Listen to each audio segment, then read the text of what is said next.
He's probably trying to answer it on.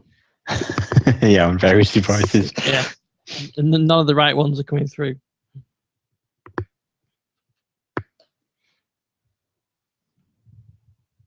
So no build, have we?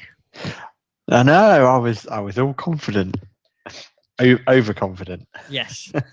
Did think about that because it's the holidays and.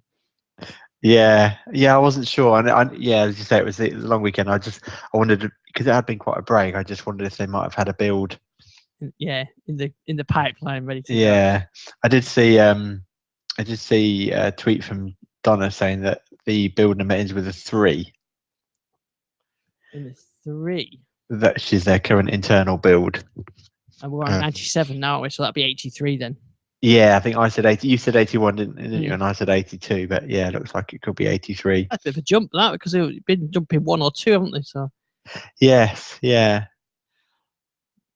Well, I've counted the builds up, so we can talk about that. Gary not doing too well on that.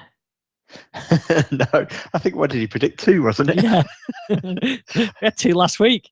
Yes. I did like his tweet where he said he just meant and I think it's email, wasn't it? He said he meant in the last week. Yeah.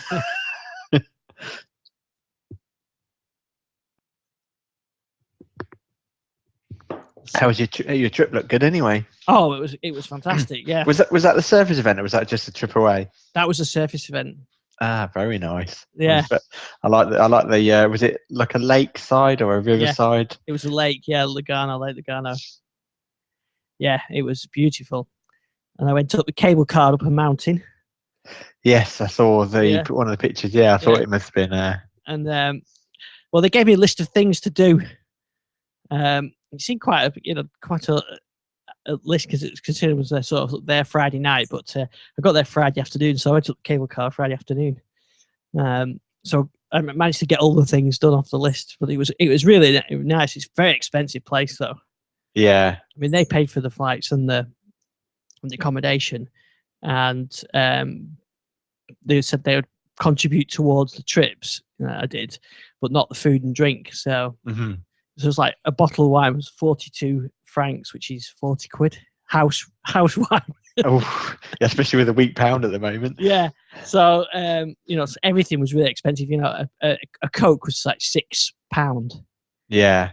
A small Coke. Everything was really expensive. But I think it's obviously a place of the people who have got the money to be able to do it. But it wasn't particularly busy either because it's outside of holiday season. Because it's in southern Switzerland, but you could across that lake is Italy. So basically, it's Italy. So they all spoke Italian, and I think most of them were kind of Italian, and the Italians tend to take their holidays in August, and sort of take the whole month of August off. So it was pre-season really. Yeah, it wasn't too busy, but it was very, very, very pleasant. It was very hot, and then there was a thunderstorm, and then it was hot again. Yeah, well, you have my sympathies. It must have been a dreadful weekend. Yes, it's really hard work, and you've got to hand it to Swiss Air. The flights were left. Every flight was on time. Minimum amount of weight. That it was pretty impressive. And I did go on a train to the Swiss miniature village, which was sort of 10 miles away. So I thought, we're going to get to see this then because it was on the list. And I asked the guy in the hotel. He said, "Oh, there's a train. It's like one station down." And on the timetable at the station, unmanned station as well as automated station, it said I think the train was like 10:37, very specific. So anyway, at 10:37 the train pulled up, and then coming back it was like 2:28, and at 2:28 the train pulled up. It was very very efficient. You sort of had that Italian flair with German efficiency. Yeah, nice. And of course, I took the Surface, and I used Adobe Lightroom to do the pictures. And of course, Surface works well. So we'll talk about that Surface Pro 4 because actually, it's I really like it now. I've been using it. A few things we can talk about that as well. But yeah, it was very good. So I've written the blog post up. So I've posted all the pictures. So I think I took quite a lot of pictures. And then I think there's going to be some sort of marketing communication with PC World Currys going forward. Now let's try Gary again. If not, we'll start without him. I'll send the link out.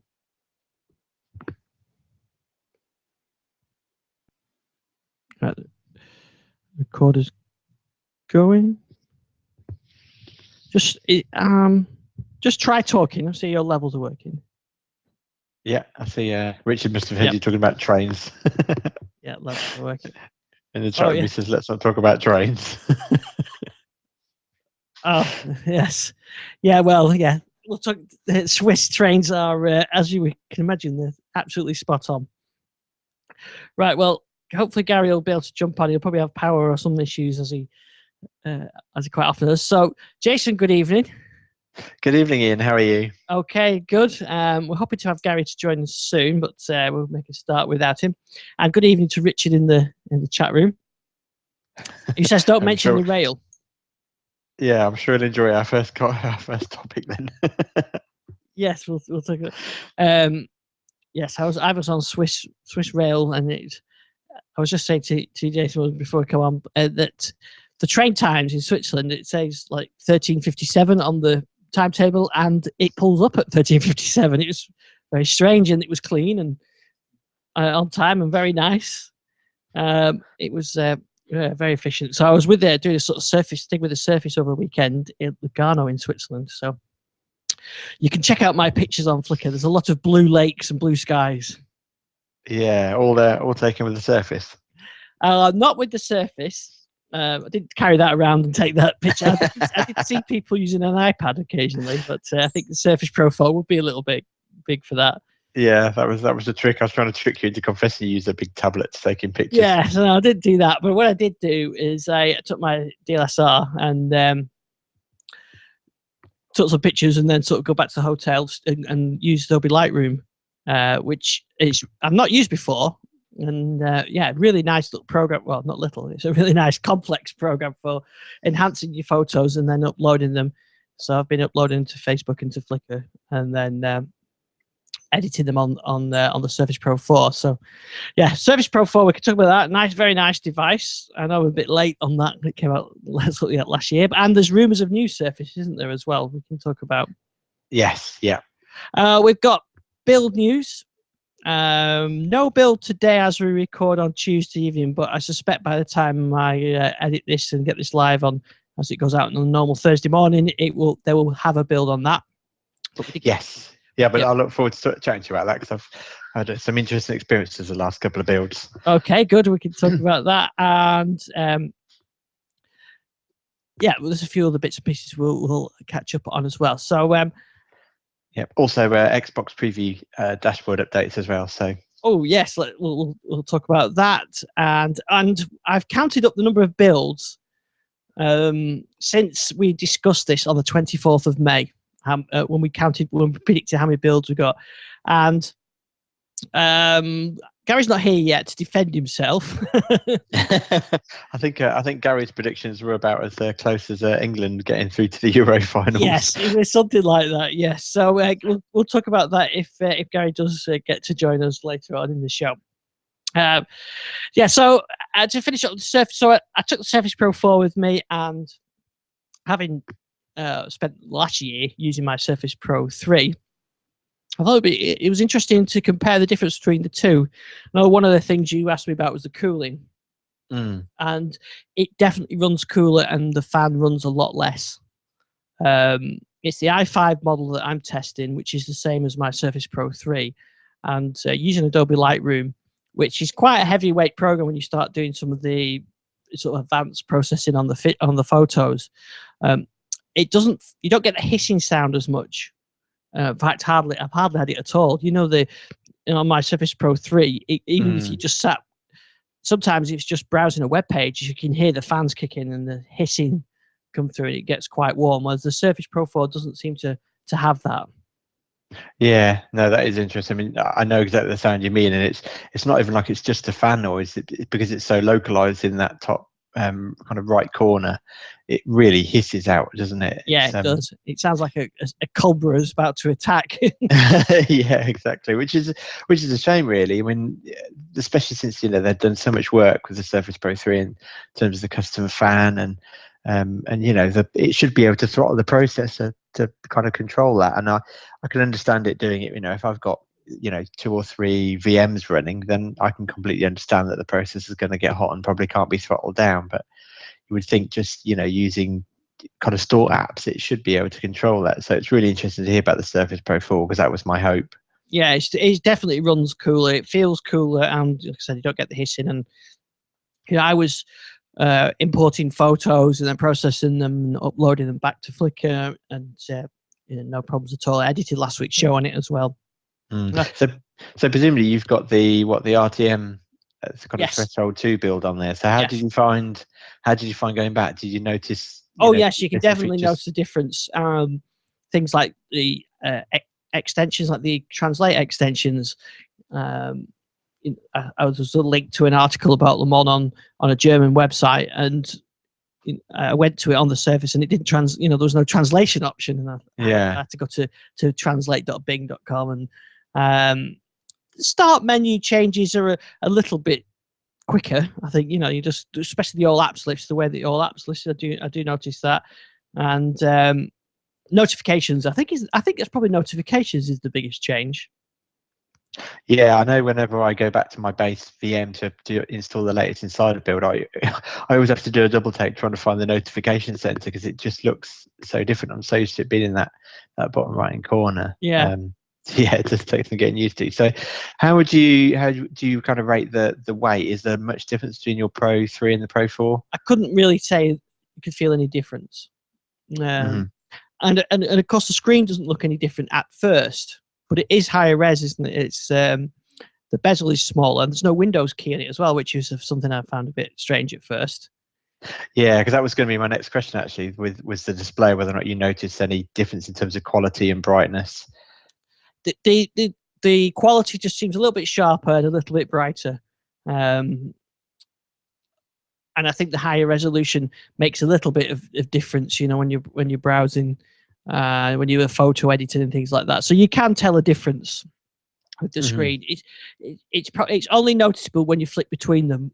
When I was using the Surface Pro 3, then picked up the 4, I didn't really see much difference. But then when I flicked between them, I could see the difference. Yeah. So overall, do you feel like you would trade your Pro 3 for a Pro 4? I probably wouldn't, especially this combination I've got now is like for like, so it's i5 128 gig on both. I perhaps would do if I was looking at storage and thought, oh, this one's getting, the 128's a bit start to fill up, so I want to get a 256 or a 512, then you would look at trading up. Or if I wanted to go from an M processor to a high spec processor, then you would. In terms of performance, I think what I haven't transferred yet is the video editing software, because that's all sort of licensed up to the machine, so it's a bit of a pain to move that, because it does occasionally struggle on the Pro 3, so I'd like to see what it's like on the Pro 4. So I think I would gain on that, but I think if you've got a good condition Pro 3 with plenty of space left, then I don't think there really is a huge reason to upgrade. It's a nice upgrade, and I do like the change, but I wouldn't necessarily feel that you're missing out going from, maybe you would, if you've got a Surface Pro 2, then to go into the 4 makes sense. So I think it's that usual situation. I think if you wait 2 generations, then you're probably about right. Yeah, because that's definitely been my dilemma, because I really felt that the Pro 3 was the right time for me to buy, and if I'd been able to look into the future and saw what the Pro 4 would offer, the heat difference in the heat dissipation and the extra 8 gig, so kind of topping out at 16 gig of RAM, I probably at the time would have waited, but that's not enough for me to go out and buy another whole new device. So I think in the end it's got to the point where I think I'll just wait and see what the next hardware revision is, and if the Pro 5 does indeed exist at some point, and that's another step forward, then I'll probably just leap. And if it's not, then obviously by then the Pro 4 will be a reduced price, which is what they have been doing, kind of shuffling the price ranges down, exactly like Apple do. So yeah, I'm definitely get that kind of waiting pattern at the moment. And I tell you what, you can see the difference. The keyboard is much better. Yes, which obviously you could buy for your Pro 3 devices anyway. So the trackpad is vastly improved, and the keys feel better as well. I think the trackpad's probably the biggest difference, actually. And the other thing as well, we're jumping onto it late, like I have, rather than the sort of the initial releases, is they've sorted all the firmware out. I was just going to ask you about that. How you got on in terms of hibernation and no waking issues from sleep. at all. Yeah, and Windows Hello.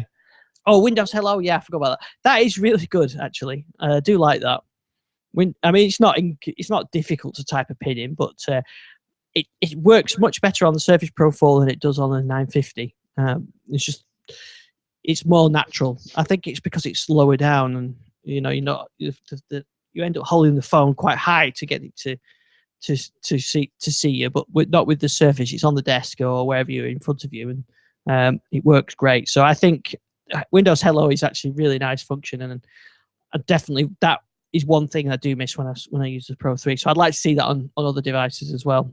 Yeah, I mean that's the thing, isn't it? With a Surface tablet device, or even with the Surface Book, it's on a desk and it's kind of naturally angled up to your face, isn't it? Whereas the phone, you kind of it's not a natural way to use a phone holding it up in front of your face. No. So overall, I really like it, and I would definitely recommend it. I think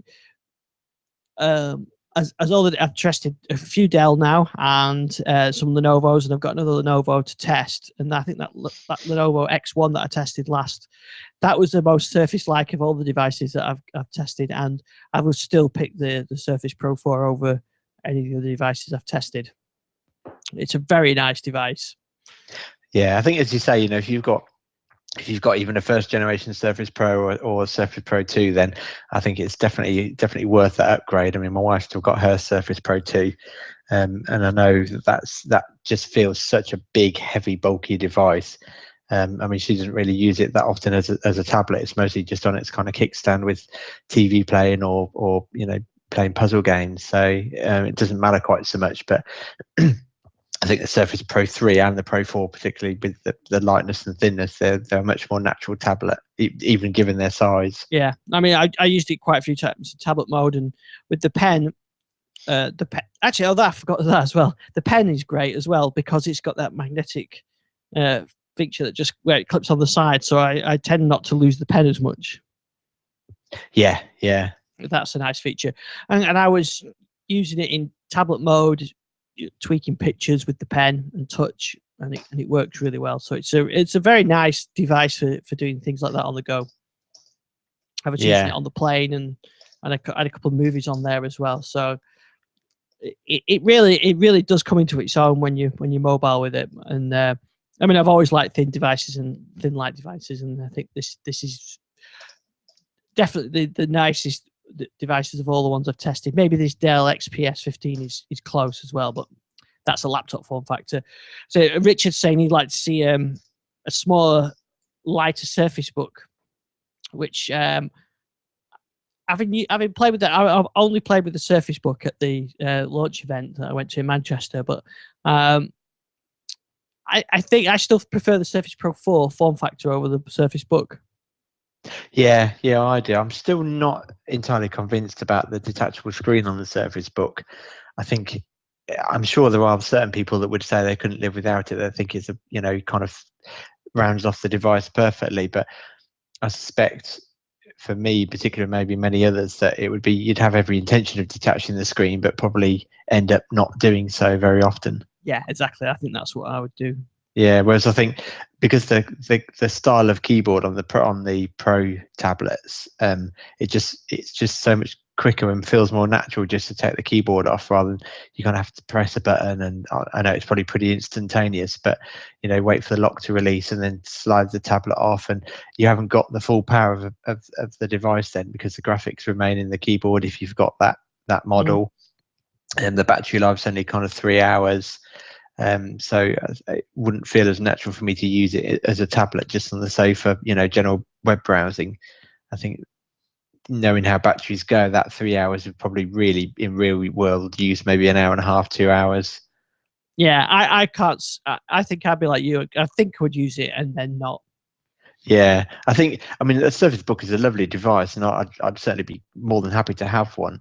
But I just think I'd just end up using it like a laptop, and I think the device would be better for not having that detachable screen.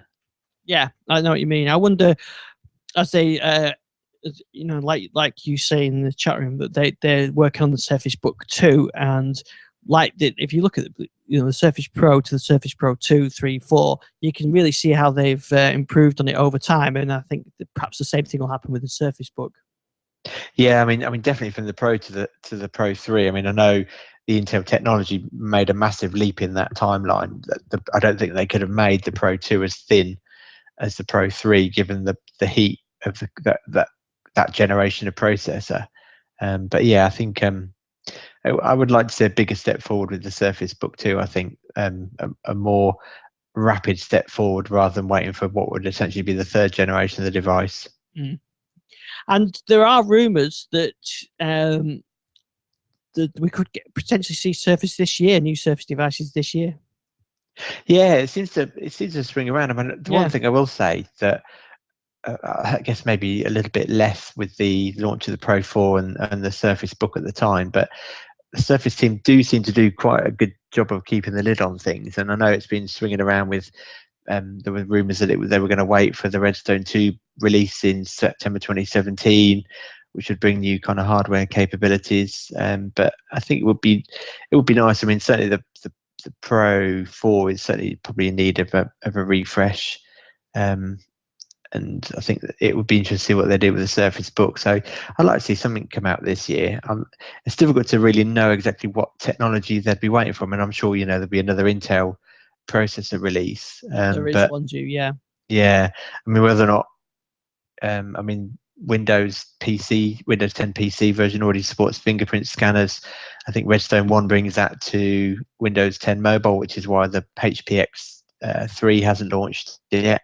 Right. Because that's got the fingerprint scanner on the back, which isn't supported in the current Threshold 2 Windows 10 Mobile. So, but apart from that, I mean, it's difficult to really know what could be coming. And I know we get caught out time and time again. I mean, who would have thought Windows Hello was coming down the pipe, but it did. So yeah, we'd be interested to see what they do come. But I do hope that they do refresh them a bit quicker. I mean, we've seen that the Surface 3 has been discontinued, isn't it? Yeah, that's right. Yeah. I think there's rumors of the Band 2 being discontinued quite quickly. We're still waiting for that Surface phone if it exists. So it would be interesting to see what hardware does get released when. I mean, one of the rumors is of an all-in-one form factor. Yeah, it'd be interesting because I think the OEMs seem to have that pretty much tied up, really, don't they? I mean, I think Dell do a massive all-in-one. It's either Dell or Acer, I think. Oh, sorry, could even be HP.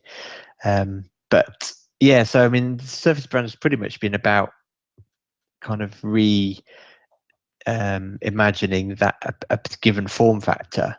So I'm not quite sure what Surface could do in that space, unless it was more designed as a living room type tabletop device.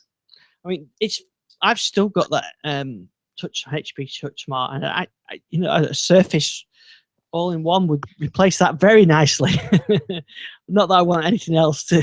I can't have any more PCs, but it would be the kind of thing I could see in the living room, and maybe combined with Windows Hello and some perhaps improvement in the user switching. I mean, Windows does support user switching quite well, but you've got the age-old problem.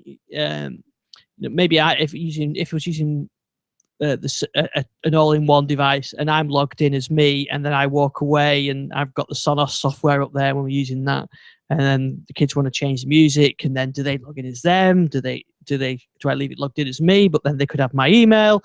Maybe there's something in Redstone 2 perhaps that would bring that to life. Maybe improve that for families. I don't know, fast user switching just with Windows Hello or something like that.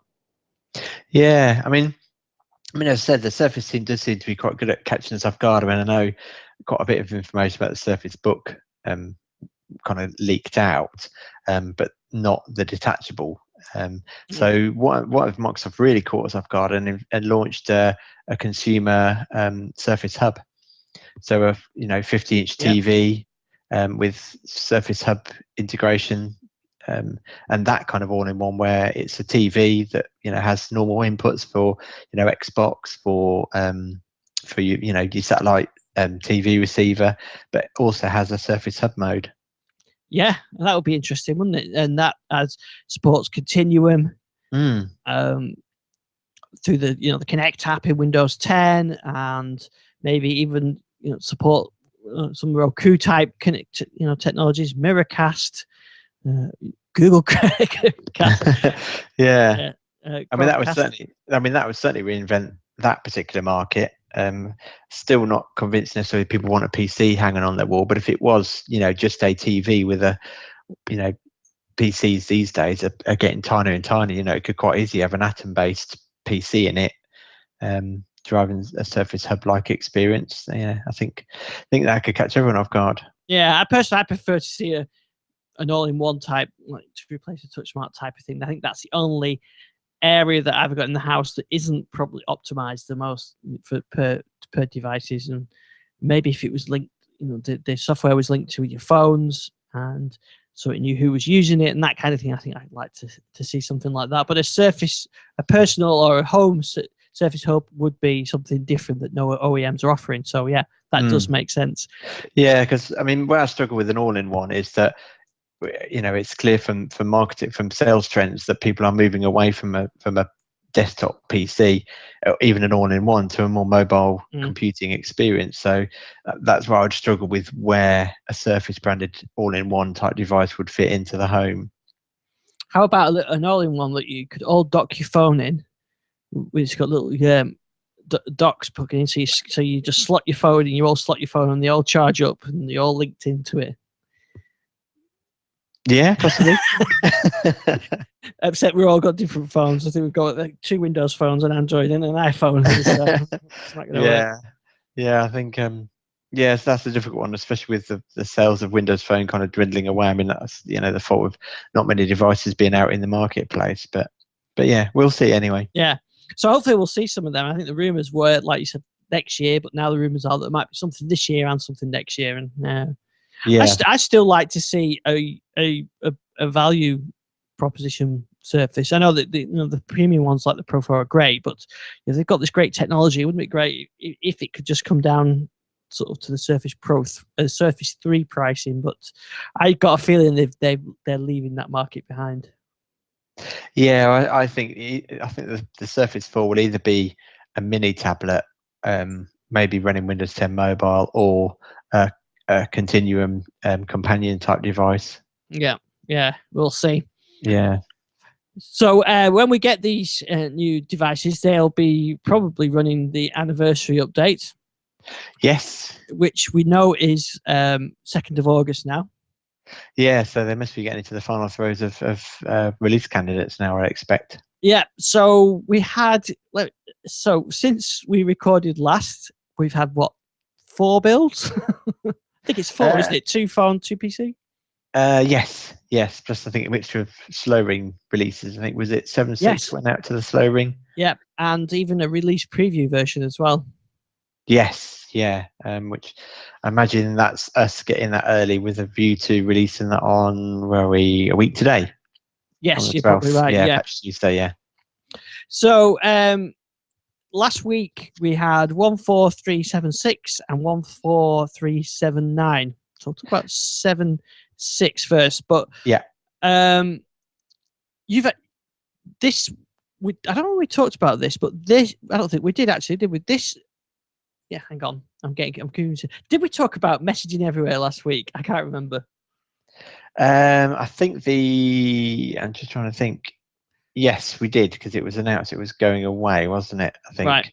Yeah. So this one was the sort of 3. 7.6, I think, was the last one to have it in. Yeah. Right. Okay. So I can check on my. So yeah. Because I think we had, I think was 7.9 actually announced, I think, while we were recording, I think, maybe. Yeah, I think one was on the 29th, so it was the day before we went. It was the Wednesday, so we didn't talk about 7.6 or 7.9. So okay, they're just becoming so thick and fast, aren't they? It's so difficult to keep up. It is, yeah. These, I like the idea of these frequent builds now, and we're getting to the stage where they're pretty solid, aren't they? As well, the changes on them. So I think we did briefly mention some of the builds, but let's go into details. So we didn't talk about 76, I don't think. So we'll assume we didn't. So you'll edit it all down anyway. So yes, it'll be fine. I'll just make it sound like there was no indecision at all. Richard won't tell anybody. No, we won't. So 76 came out and it removed messaging everywhere. It did, yes. So just remind us, what is messaging everywhere?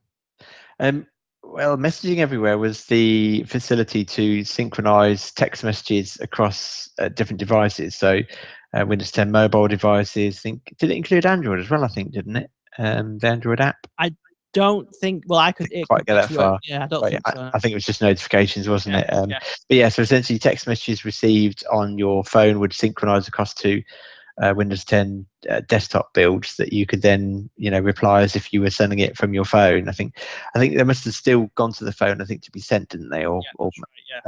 So they still went via the phone. So your phone still needed a signal, but essentially it just meant you could literally, when I used it a number of times, you got a text message notification on the PC, and then you could just type a reply back, and off it went. I guess the closest thing to compare it to is iMessage, really. Yeah. And obviously that kind of led on from previous announcements about the fact they were killing off the Skype Universal, at the time, the Skype Store app, which then slowly made its way back. And I think originally that the text messaging was in the Skype app, wasn't it, until they got rid of that, or at least it was all integrated. And then lo and behold, they announced that messaging everywhere is going away to be replaced by the Skype, Universal Skype app. Yeah. Oh dear. So there's definitely a bit of mixed messages on it. Well, not mixed messages, I suppose, but changing messages. And I think this is part of the behind the scenes that in previous eras we wouldn't have seen this change in strategy mid development. We would have just seen the end result. So I'm not going to sort of criticize Microsoft too much for this, but they do seem to be going backwards and forward. Like you said, in the Windows 8 timeframe, it was the Skype Universal app, or whatever, the Skype Windows Store app. And then with Windows 10, that was going away. That did go away, didn't it? And to replaced by the messaging app, the phone app, and what was this? 3, isn't there? Well, it was also the desktop app, which is what they really recommended that people switch to. And I think just picking up on your point there, yeah, absolutely. We are, particularly us, we're on the fast spring builds. We will see features that they decide aren't quite working out the way they wanted them to, that they aren't quite ready, or that they feel there's a better way to do it. And I'm with you. I certainly wouldn't criticize them for that. I think where the criticism has been leveled, and I think quite rightly so, is just the indecision. It's not that this is going away. It's that they've done another kind of almost a U-turn, really, and decided that actually this works better in the Skype app. And I can't remember who it was on Twitter, but somebody I actually think it might have been Mary. Is it Mary? God, I can't get her name right. I know you mean, but I can't remember. Yeah, let me see if I can find it on Twitter. Mary Branscombe, at Mary PC UK. She made a suggestion that by putting it into Skype, it's easy to make it cross-platform, because Skype's available on iOS and Skype's available on Android, whereas if they just kept it solid in a messaging app, then they'd have to release a messaging app for iOS and Android, and potentially Apple might try and block that because it competes with iMessage. So Skype's kind of a bit of a Trojan horse in terms of being able to get it onto other devices. So I think that's quite a good point. Which I hadn't really thought about, but yeah, just going back to my point, I think that's where the criticism is being leveled. The fact that we're going to get rid of Skype because you've got Skype for desktop, and then no one knows Skype's going to come back because 3 apps aren't really working the way that we thought they might, and then messaging everywhere is going to be, SMS messaging is going to be taken out of the Skype app, and now it's going back in, and and it does make it just quite tough in terms of, really knowing what direction they're going to go in. Yeah, that's right. And yeah, I don't really mind it being in the Skype app, but I've sort of got used to the other. But that's a really good point about the cross-platform, because I tested the messaging and we had it working quite well. But on Android, it doesn't work. So Cortana is, I think, and Skype are the key for this. And I think you could have Cortana as the communication service between all the devices, and make it cross-platform, and use Skype as well. Yeah, I think what I'm worried about confusion is that on the phone you're still likely to use a messaging app for your SMS, which was going to be a messaging / Skype app, and now the two are separate. Well, we still haven't seen the Skype mobile version, although it is a UWP, so that actually fits that it was coming. But so on your phone you use messaging to send a text message, but then on your PC you're going to use Skype. And I think having messaging as a cross device, kind of label worked, seems to be more consistent. But yeah, I do agree that Skype's a better brand for cross platform support. Yeah. So that was removed, and what was interesting, that 76 build was the first build without any known issues in it. Was the release notes anyway. So I was just taking a drink. Yeah. Yes, and I found 76 to be brilliant on my 930. Or the Bluetooth issues had all gone. Because I'd had issues. I think I mentioned I had to keep resetting my phone because Bluetooth wouldn't switch off, or it kept thinking that the device was still attached, even though I was, walked away from my car and there's no way it could possibly be still attached. But 76 was just a dream. I was so impressed with the text messaging, with guided turn by turn, not cutting things off. It was, really good. Really pleased with that build. And also, do you remember, I think it was last week I said about my machines where they would stick on the manufacturer logo when you're starting up. That's gone with this build as well, or with all the current builds. So I've seen that problem go away. So there were a lot of fixes in it. No new features. Oh, they fixed the network flyout one didn't they, from the taskbar as well? Yeah, I mean the PC one was literally just trouble. I don't think it had a single issue mentioned, did it? No, that was the first one with no known issues. Yeah, and obviously on the mobile world, I think it was just mainly the Wi-Fi stuff. I think is the biggest issues. But yeah, I mean, which I've still not noticed. So I'd love to know what they specifically mean by that. But yeah, I've not noticed any battery issues on my 930. But I will caveat that with the fact that I mostly keep mine on charge anyway. So, but certainly overnight, I mean, I've been seeing kind of 10-14% drop overnight, which is what I normally see on my 930. So, those two builds, mobile and desktop, were just brilliant for me. Yeah. So so I think that was Tuesday or Wednesday, something like that. And then we got confirmed the date, didn't they, of the 2nd of August? I don't know. We actually, when we recorded, we hadn't actually had the confirmed date. We just had the leaked.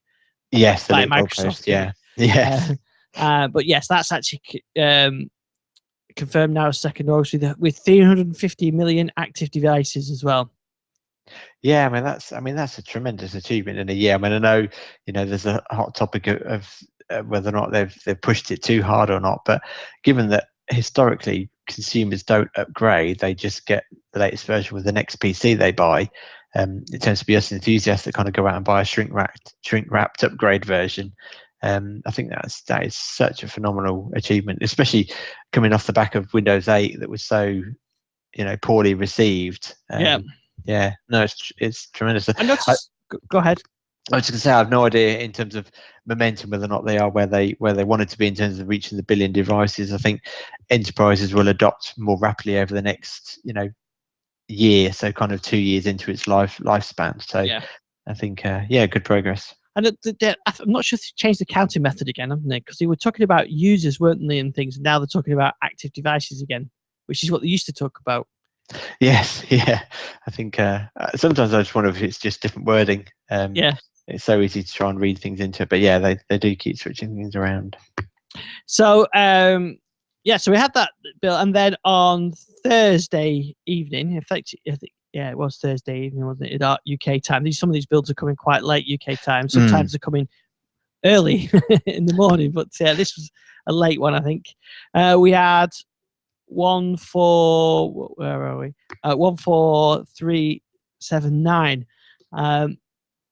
So I didn't even get a chance to do the blog post because I was actually sort of on the way to the airport when that got released. But somehow my 950 had got the build installed overnight. So the Surface hadn't, because I took the Surface Pro 4 with me, not the 3, which is on the fast ring. But so I already had that build before I'd even read the chance to read the blog post.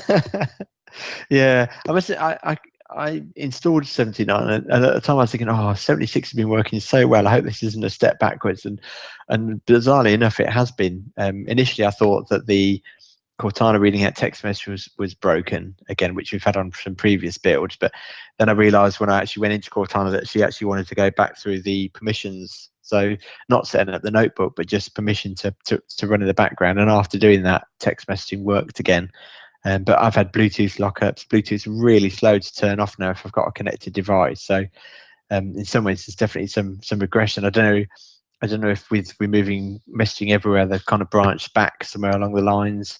But hopefully the fixes that were in 7.6 that weren't necessarily specifically mentioned, but hopefully they'll come back in the next build that gets released. Yeah, because the release notes didn't really call out anything like that. No, and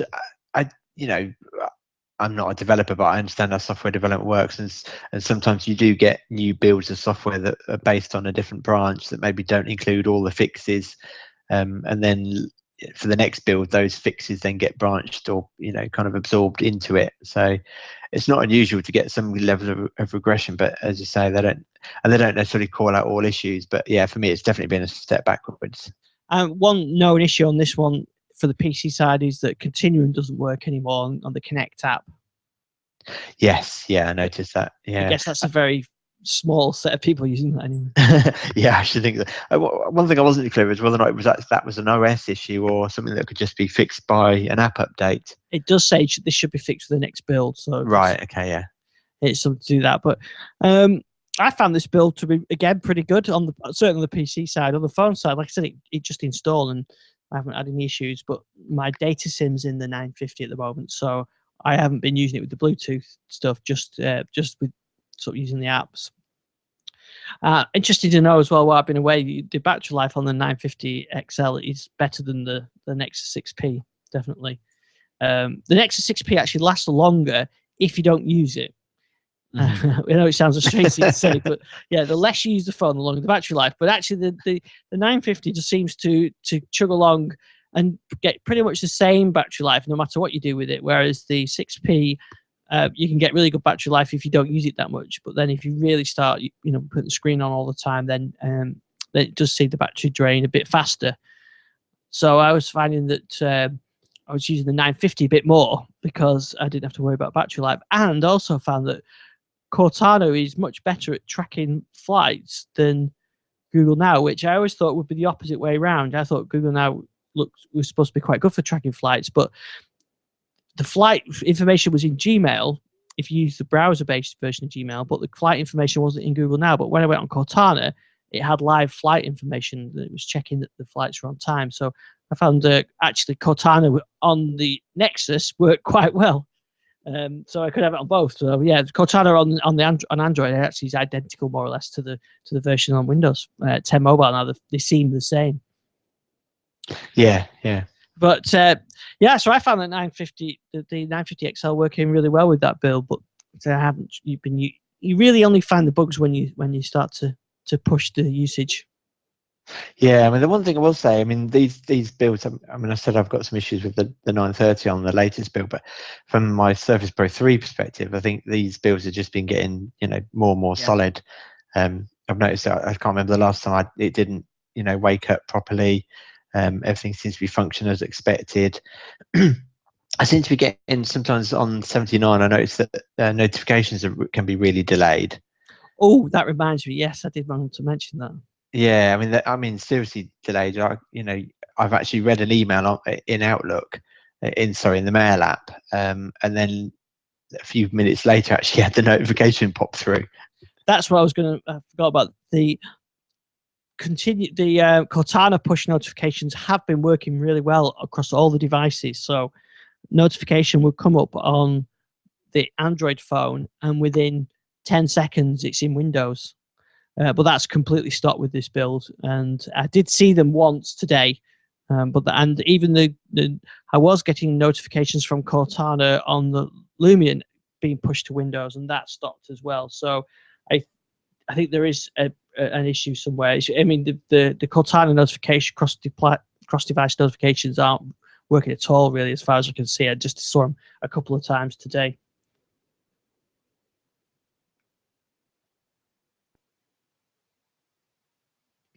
Hello? Oh, so you're back. Sorry. Yeah, sorry. Yeah. So I was saying, yeah, cross platform Cortana notifications were working really well, but not working very well at all today. Yeah, I think I've had so one thing we should have mentioned actually with messaging everywhere. So Cortana will still send you a notification that you've got a text message, and you can use Cortana still to send a reply back. So there is still some element of messaging everywhere there. So I've been getting text message notifications through, and I've had some app notifications come through. But as you said, yeah, it's definitely not as consistent as it has been. It was working great. I mean, it was brilliant, and for apps that aren't available on Windows, you're getting the notifications. I was getting Google Now notifications, traffic or weather or any of the apps that I've got on Android. I was getting those push notifications into the Surface. In fact, one of them is the security camera that I've got, which is an Android app which sends push notifications for motion detection and audio detection, and they were coming straight through to the Surface. But it's just seemed to have stopped on this build. So there's definitely an issue somewhere around that. Yeah, I think it's definitely. I mean, hopefully they're more kind of back end cloud based, and I wonder if it's all maybe linked around and say that the delayed notifications that I've had. So hopefully it's something that can be fixed quite quickly. Yeah, because I've got to really like that feature. It's working great. So notifications from Windows 10 Mobile and Android all in Action Center. I think that's really good. Yes, yeah. They just need to get Cortana available for UK English as well. I don't know why they've done that. So you have to get the APK file currently. So that was the build. That's where we are as of now, as we record on the Tuesday evening. I think entirely like we'll have a new build by the time the podcast is released. We might even get 2 this week. Which Gary's not here to mention, so we will mention this again to him when we get him next week. But on the 24th of May, we had a little prediction, didn't we, of how many builds we were going to get. We did, yes. I think we all went very low, but I think yeah. And Gary predicted there would be 3. Oh, really? I knew we went quite low, but yeah. Yes. You predicted 9. Oh, okay. So I thought I went lower than that. I think, but I think I changed my mind, didn't I? So and I went for 7. And I've counted up the number of build videos I've done. So that's PC and mobile. That's counted for this, and I've done 16 videos, hands-on videos since then. So that's 16 builds, not including slow ring release preview. So that's phone and PC. So even if you just half that to talk about the number on the phone of just PC builds, which is roughly half, it still pretty much exceeds what we thought, because we're going to have, we were talking about how many builds between now and release. So we're potentially going to have another 2 weeks worth of builds. So that could be 2, 4, or maybe more builds. So the build count has really stepped up this time. Yes, yeah. They always said, didn't they? Said at the start of the year that they were going to ramp things up, and certainly that the process that they've put in place has really enabled them to do that. And I think probably while even on kind of threshold 2 we had a big ramp up of builds towards release, I think we're definitely seeing that multiply this time. Yeah, I guess the only limiting factor now is the handling of the telemetry and the feedback, isn't it? So they've been doing 4 builds a week in the last 2 weeks, so 2 phone and 2 PC.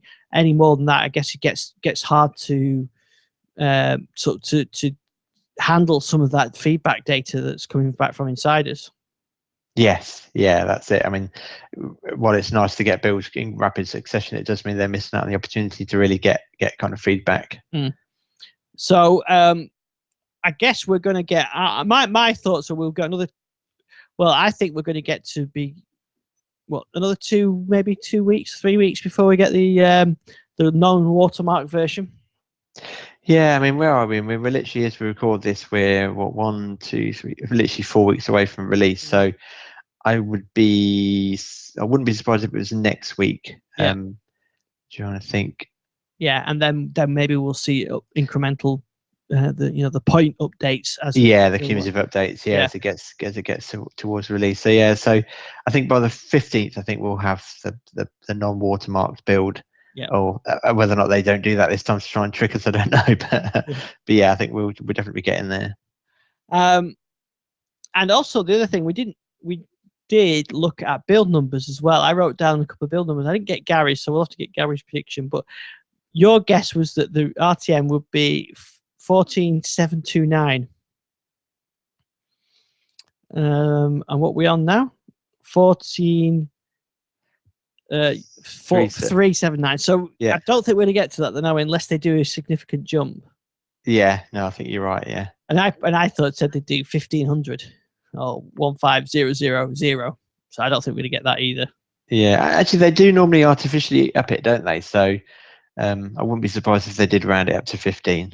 Yeah, so maybe we'll get that. But I think so. What did you say? This week's build potentially ends with a 3. Yeah, I saw a tweet from Donna saying that the current potential build is, or at least the build that she's on, is 3. Yeah, so that I'm guessing 3. They wouldn't jump too far, so it would be 14383. Yes, yeah. And anyway, listening to the podcast, we're laughing at us now, saying, "Well, come on, we've already got this, and I'm listening to it on that build." But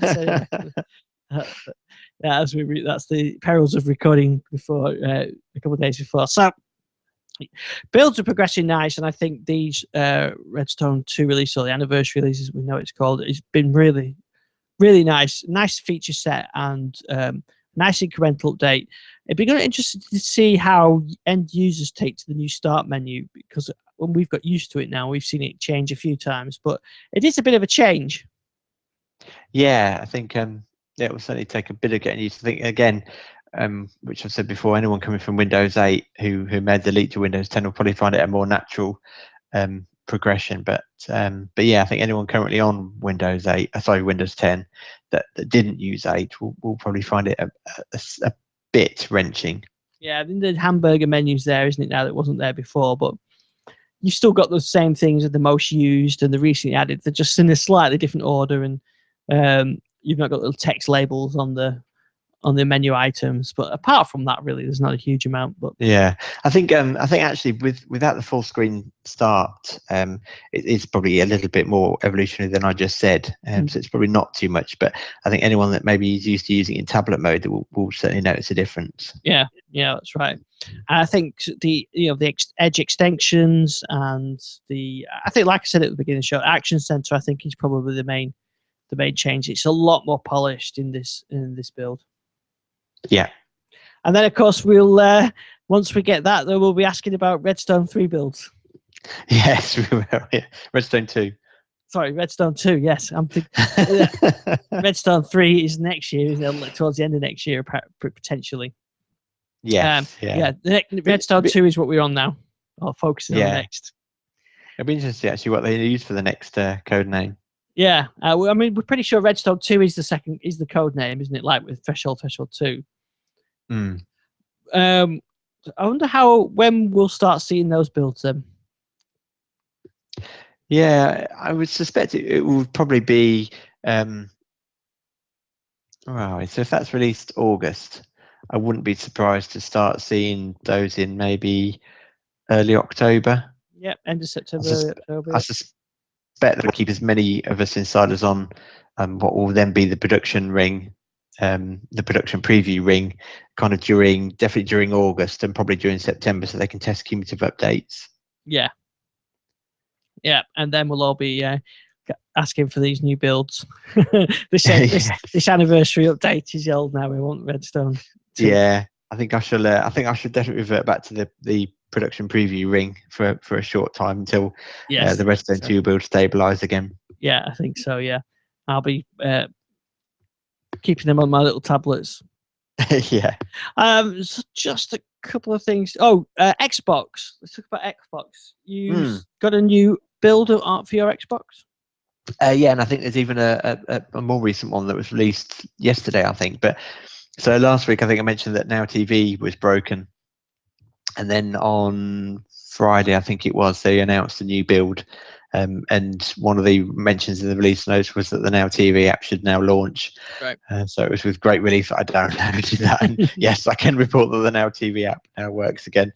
Not a lot of fixes. Cortana still seems to be the main issues. Because the other big change worth mentioning is that the Xbox One now uses the same universal films and TV or movies and TV app. Right. So it's now exactly the same experience on Xbox as it is on PC and mobile, albeit with an adapted UI for that particular experience. But it is essentially the same UWP. Yeah. Even to the point, actually, one of the notes for anyone thinking about joining is that you may have to manually download the new films and TV app and remove the old one, which I actually had to do. I'm sure when the actual final upgrade happens, that will just happen seamlessly. But that looks nice. And there's Cortana you mentioned there. So Cortana get any better? I haven't really. I'll be honest. I haven't had a chance to try it, but just going by the release notes, there's still an awful lot of issues. Cortana sometimes locking up on the. You get a message saying warming up as kind of the Kinect gets ready to start listening. It can sometimes lock there. They've still got an own issue where unrecognized commands result in a web search, which really, as I said before, on the Xbox One isn't the experience that you want. You really want to have some kind of keyword that indicates you want to do a web search rather than everything that's misunderstood. Just if I say create a party and invite Ian Dixon, I don't want it then resulting in a web search for that. Why not? Yeah, but I'd say that is listed as a known issue. So I think it is a bit. Without wanting to raise alarm bells, if they're looking to get this out on the 2nd of August, and that's what they've said their aim is to release all Windows 10 Redstone 1 builds on that day, then they've certainly got a mountain to climb in terms of Cortana on Xbox One. Yeah, I wonder really. I mean, it's nice to release everything at the same time, but I have to think that better to make sure Cortana's right and leave it another month or so, because apart from us insiders and enthusiasts, most people don't even know it's running Windows 10, so they're not really going to be that bothered. Yeah, and I'm also interested in how they're going to educate people as well, because and I heard Josh Pollard talking about this on Entertainment 2.0, and he was saying, you at the moment it's Xbox On, it's Xbox, go to Forza Horizon 2, and something's got to prompt people that you now have to prefix everything with Cortana. And in some ways, I wish certain commands were still just Xbox, like Xbox On. I just want it to be simple. Yeah. And Xbox pause. I don't really want to say Cortana pause. I think sometimes it makes sense, and I can understand that really, if for consistent experience, it has to be Cortana everything or nothing. But I just think some commands would be quite nice if it was just Xbox On. Yeah, I really, for that usage, it would make it better to keep it simple. Yes. Yeah. So the new build. So is that just? I mean, I've been offered I've got the app to install the preview, but I think I'm just going to skip it this time, and I'll wait because I just keep things nice and simple. But so when you get a new build, is it just a question of going to the settings and installing it, or does it present it ready for you to get to download it? Yeah, it depends really. So, for example, the build that I specifically wanted with the Now TV fix, I actually went into settings and looked for the update, and it comes up with update now, grayed out, and then when it detects a new build, you can select it. But if not, it will do like a normal Xbox One update. So our Xbox is set to sleep. So in the background, it will update overnight if it's just left to its own device. Right. So yeah, so it still uses the same overnight update mechanism, but if you know there's a new build out, you can force it to do so. Yeah. But yeah, I think for now, I think you're wise to keep out this. It's definitely getting better. As I say, Cortana seems to be the most prevalent issues, but there is still, for example, if you buy something in the Xbox store on the Xbox preview, you won't see that purchase on a non-preview programmed Xbox, purely because the Xbox One preview, part of that is that it's using the universal store. So it's understandable that those purchase mechanisms are still having to maintain the old system as well. So again, that's something that will just work once that becomes a public release. Now, the final thing I wanted to mention this week quickly is I'm a big fan of VLC, and they've released the first beta of their UWP app. Have you seen that? Yeah, VLC is not something that I really have a need for because all my video formats are pretty standard. Yeah. But I have seen people saying that it is for a select few. It is available for the Xbox One as well. So again, it's really good to see these kind of universal apps. Because I think, particularly with the Xbox, if you have gone to the bother of ripping movies, the Xbox does support streaming off a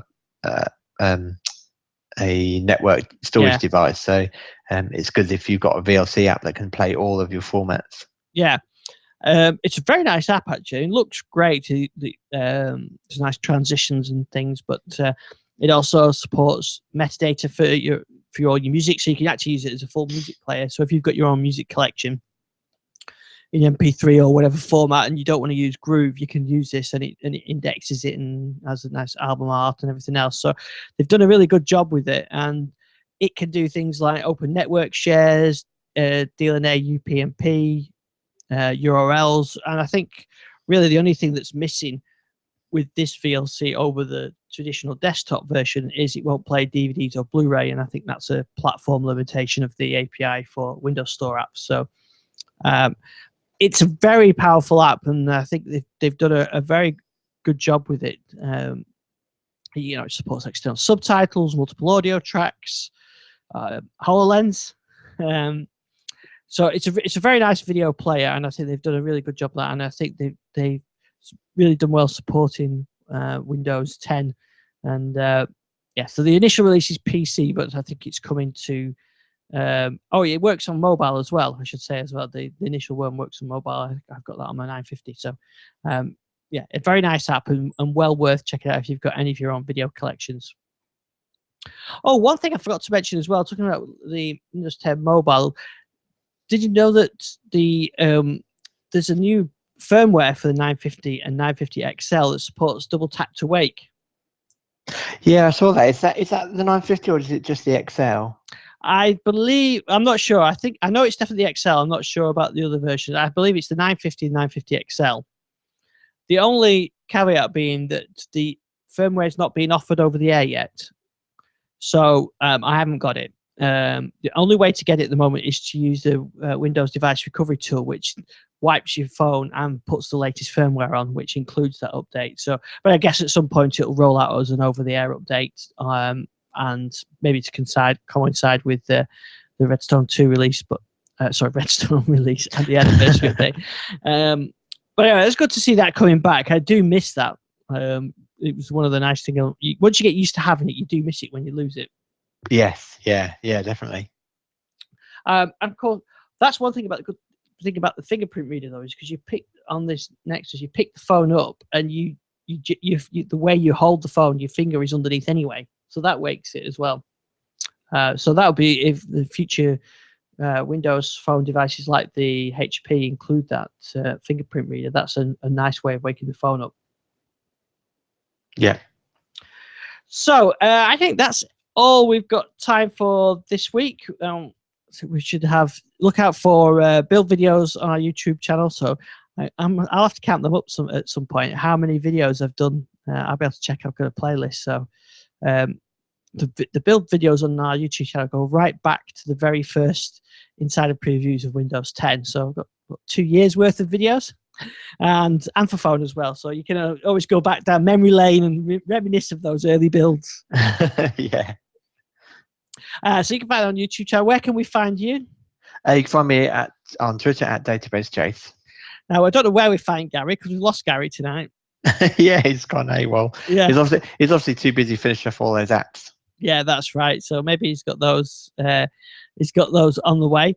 Everything we talked about, you can find on thedigital.lifestyle.com in the show notes. We'll be back next Tuesday evening with new builds to talk about, and more builds than Gary predicted in a week. That Gary predicted for the whole of the build period, but never mind, Gary. So until then, thanks to Richard for joining us in the chat room, and we'll see you next week. Yeah, cheers. Thanks, Richard. Yeah, good night.